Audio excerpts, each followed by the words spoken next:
due to the COVID-19 crisis, we're all having to adapt and do things slightly differently. So in this particular episode, we're going to do it via a video link, so you'll be able to see me and indeed the person that I'm about to interview. So I'm joined today by Laurie Morgen. Laurie is a social entrepreneur. There she is. Say hello, Laurie. Hiya. Also an autism training provider who does workshops and lots of knowledge-based exercises. So we were having a conversation at the beginning of this week about collaboration and how we're all adapting to the circumstances that we find ourselves in. And we thought that as this week is Autism Awareness Week, we'd have a bit of a conversation. And you were saying just before we started this video, Laurie, that actually people can be dangerous if they have a little bit of knowledge around autism and think that they know something about it. What's your thoughts or your experiences on that? My views are my own, my experiences are my own. But what makes me not unique is that a lot of the experiences that I've had personally are in common with an awful lot of other autistic people. Before we go any further, what I would like to say, you've introduced me as being diagnosed with Asperger's syndrome in 2006, which is absolutely true. But for those people who don't know, because we are talking about a little bit of knowledge, is that Asperger's syndrome is a form of autism. So these days I tend to just say that I'm an autistic person. And that can cause confusion. Because one of the things that people still equate autism with is non-verbal learning disability, all this kind of thing. Well, the learning disability doesn't necessarily go with autism. An awful lot of us do have learning disabilities, but it's not a defining feature. Neither is lack of speech. Now, obviously I can talk. I'm not very good at making conversation. So being a professional speaker is quite interesting. We get into the sort of professional speaking then. Where did that come from? I saw a National Autistic Society international conference, and there was one main stage speaker called Dr. Stephen Mark Shaw, who I've actually met in real life now. He was the only autistic main stage speaker. And I looked at him and I thought, I want to do that. Because as soon as I got my diagnosis, I thought I want to make life better for people like me, for other autistic people, for other autistic parents. Because I've got autism from all kinds of angles. I've got autistic children. I was diagnosed before my kids. And my youngest son, and I talk about difficulties in my book. A quick plug there. Nice, nicely done. Yeah. Well, I'm going to keep waving it. It took a bit of writing. It's not a book about trains. We'll get back to that. Let's not go off on too many tangents with it. I'd had an awful lot of difficulties with my youngest son, and he'd been for an interview with an educational psychologist when he was about 11. The educational psychologist said he can't be autistic because he can talk and he knows what patronising means. Okay. So I asked my son on the way home, what's all that about then? And he said, Mummy, what's patronising? Now, patronising is actually quite a big word in autism world, not because it's long and can be quite difficult to spell, but because it happens a lot. I am not unique. My experiences are not unique. And if I can use, and this is what I wanted to do, if I can use my experience, my hurt, my pain, my joy to help other people on their journey, then it's been a life worth living. And that is how I want to live my life. So one of the things that we're seeing at the moment, obviously due to the current crisis, is a lot of social isolation, and I know that's something that you sort of wanted to talk about as well, and kind of how that resonates for you. Two key features of autism are where we can teach the rest of the world what we've known for years and what we've been experiencing for years, and that is essentially social isolation and imposed changes to our day-to-day routines. Now, they're massive trigger points for autistic people. Yes, we can cope with changes. We can cope with changes if we're involved with them, if we're taking part in the dialogue and the planning process. What is not so easy to deal with is if when it goes wham, bam, this is it, end of, and you've had no consultation and no say in it whatsoever. And that is exactly the position that thousands and thousands and thousands of people across the country are finding right now.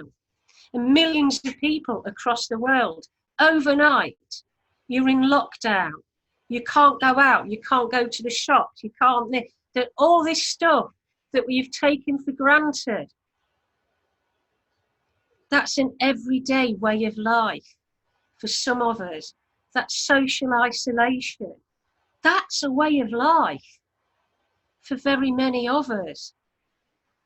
Do you know one of the biggest differences that I'm finding? Because before we jumped onto this Zoom call, was what's the biggest impact that this lockdown has had on you? Well, do you know something? Going to shopping is a very much more autism-friendly experience.